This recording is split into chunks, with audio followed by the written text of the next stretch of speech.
हाँ तो बोल गाड़ी के अंदर और फॉर्म डालो। ये रहमान भाई ये बुझे कि नहीं फॉर्म डालो बुझ जाओ जब तक गैस नहीं बंद जब मट्टी जले तब वो मैंने बोला तो बोला पुलिस वाले बोले मट्टी कहाँ से डालेंगे। बोलो पैसे भी लेकर आ भाई मट्टी की तरह कम आपात नहीं है पानी में कर लिया हम बोलो बजी का पकड़ कोई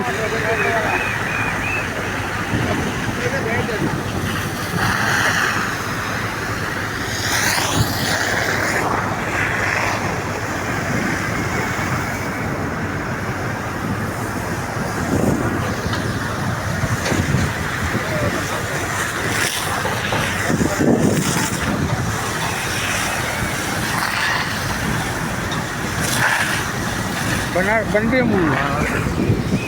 ये आप देख रहे हैं लोगों के घरों पे गैस नहीं है और यहाँ पे रोड पे गैस फैली हुई है। माशाल्लाह भाई माशाल्लाह।